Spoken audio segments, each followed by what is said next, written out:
Alright, we're going to do a review of one of the new WiiWare games that just came out, which is GyroStarr. GyroStarr is a space shooter, but not really your normal space shooter. It's more of a rail-guided type deal, or more tunnel. So, someone in the vein of like Sewer Shark for Sega CD, or N2O for the original PlayStation. Also very similar to Audio Surf on PC, if any of you have played that. Not really so much music based, but not really terrible. I mean, because of that. You can see that's how I'm going to be playing, because that's all I have plugged into the controller. GyroStarr does make some advances on the Wii. Welcome to GyroStarr. But then it also has some things that are kind of recycled and overdone. See your basic user menu here. It looks pretty nice as far as your graphics and music go right now. It's not bad at all. So, just so I can get a better view here for you. It's not like you're missing much, but there we go.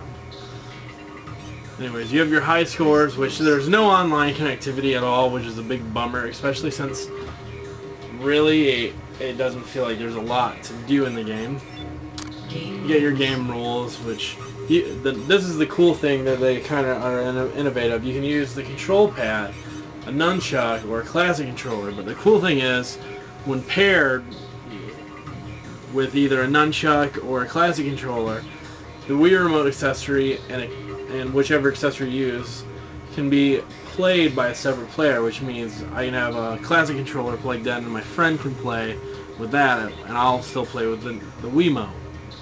Or same thing with the nunchuck, since there's so few buttons in the game. There's also motion sensing you can turn on and off. It's off by default, and I can see why. You go back and forth across the level by tilting the controller, but it's not precise enough to actually be able to play. You get your basic scoring system where you can get up to a 5 times multiplier, and then there's awards, which are, there's only like 3 awards that I've been able to get, and they've been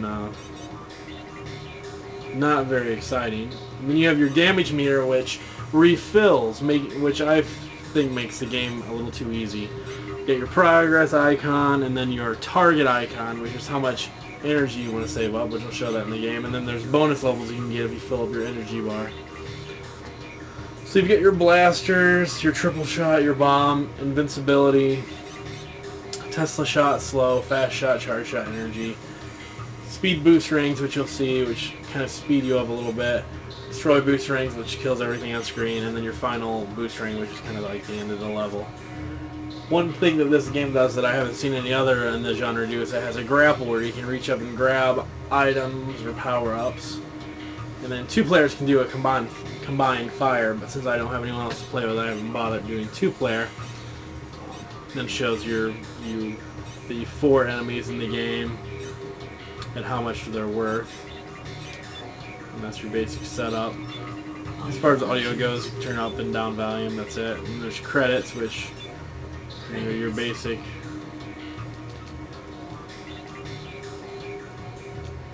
credits. Nothing spectacular. So, okay, so 3 minutes of boringness. Let's get into the game. Put in your initials. I'll just put a J for now. Pick the color of your ship, which I'll go with bright pink. And I'll leave motion sensing off. When you start, you can pick 5 different levels, which, as you can see, they give you different bonuses depending on what level you start on. And I believe that the higher levels, after level 5, go on the bonus of what you've achieved starting at level 1 and going up. Because that's right around what my score was, I believe, when I stopped playing. So I'll just start here because you won't be missing anything from the earlier levels, because they're all pretty much similar. 3, 2, 1. As you can see, you only can move 2 different directions,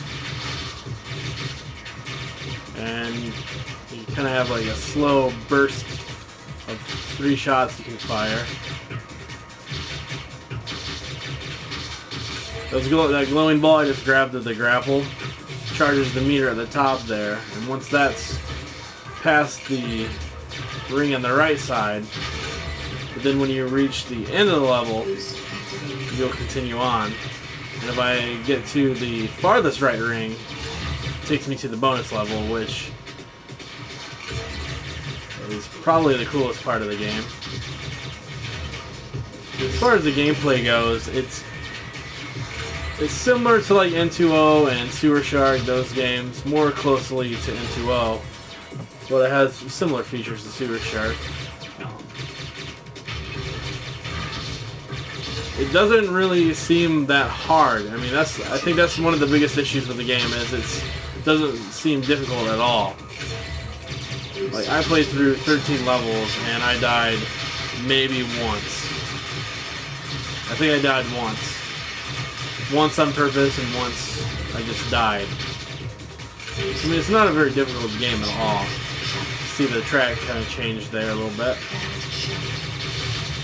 The weapon upgrades don't really make a big difference, just because they have different amounts of strength. It seems like the fast shot takes a lot more shots to kill them, but of course you're shooting like really fast, which is the only weapon that is actually effective for the most part.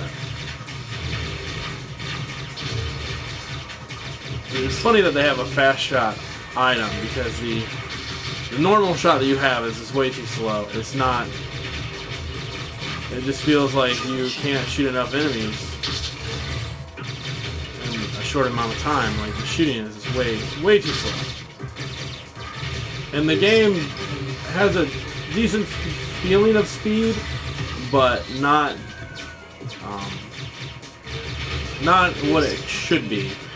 Like, right now, this is probably about as fast as you go in a single player level. I mean, it's a normal level. But once we get into the bonus level, you'll see where the real speed is.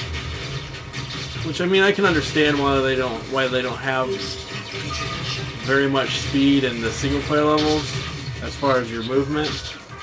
But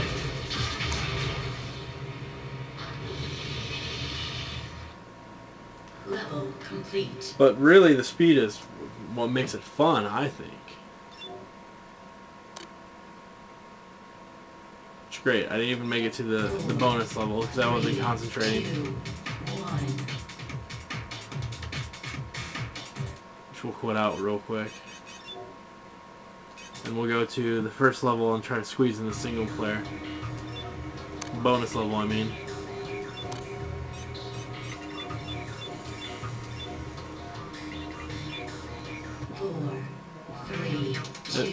And as you can see, this is the first level, and it looks pretty much the same as the other levels.